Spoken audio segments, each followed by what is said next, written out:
सी neutrophils के अंदर क्या क्या है, देखिए प्रोटीएजेस भी होता है। हम बताए थे कि टिश्यू रिमॉडलिंग में भी इसका रोल है, कितना इंपॉर्टेंट है।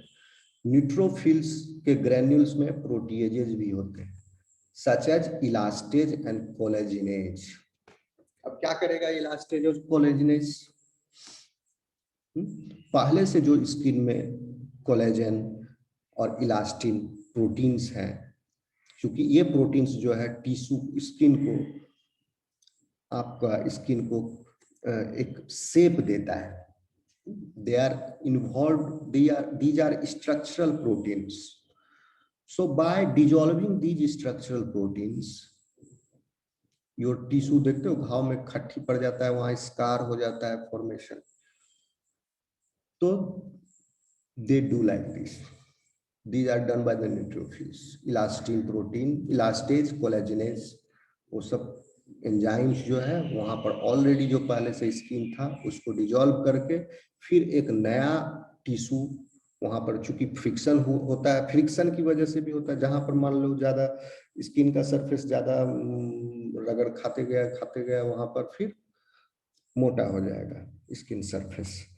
और जहां पर इंजुरी हुआ है ऑन दैट एरिया ऑल्सो, चूंकि अब नया टिश्यू बनाना है, फिर से पुराने वाले को रिप्लेस करके फिर से उसको पैकिंग होना है, तो जो पुराना टिश्यू है उसको डिजॉल्व करने के लिए the proteases comes from the neutrophil. Antimicrobial proteins are also there, such as defensins, lysozymes. They do direct harm to pathogens. तो innate immune system का physiological components है। Protease inhibitors भी है, such as alpha trypsin, alpha antitrypsin। तो ये bacterial, इसका role हम देखेंगे थोड़ा सा बाद में। हिस्टामाइन, हिस्टामाइन रिलीज होता है न्यूट्रोफिल से भी, तो हिस्टामाइन का रोल है वेसोडाइलेशन इन्फ्लामेशन में। ओके, इस्नोफिल के अंदर क्या है, हम बताए थे इस्नोफिल का कंटेंट क्या होगा, बेसिक होगा। सो देखिए cationic proteins are there, ribonucleases also there, which ribonucleases, but इसका रोल कैसे वेसोडाइलेशन में ये हम लोग बाद में देखेंगे।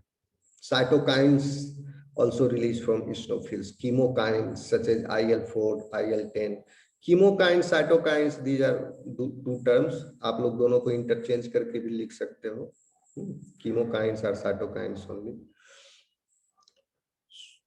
all cytokines are chemokines basically, okay।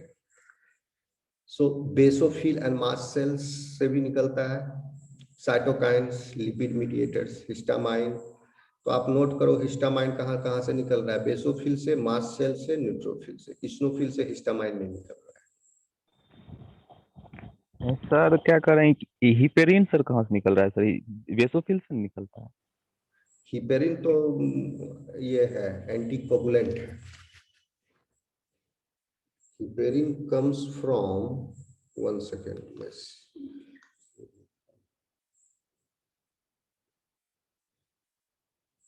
Heparin is,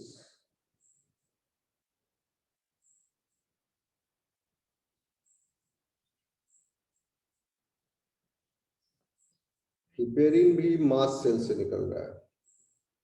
heparin is produced by basophils and mast cells. ठीक है, अच्छा पॉइंट तुमने रेज किया, हिपेरिन भी जरूरी है जानना, लेकिन उसका रोल इम्यून सिस्टम में नहीं है ना, वो सर्कुलेटरी सिस्टम में उसका रोल है हिपेरिन का। ओके, हिपेरिन क्या है, एंटीकोगुलेंट जी है ना। चलो आगे बढ़ते हैं। तो ये हो गया आपका न्यूट्रोफिल, एंड देन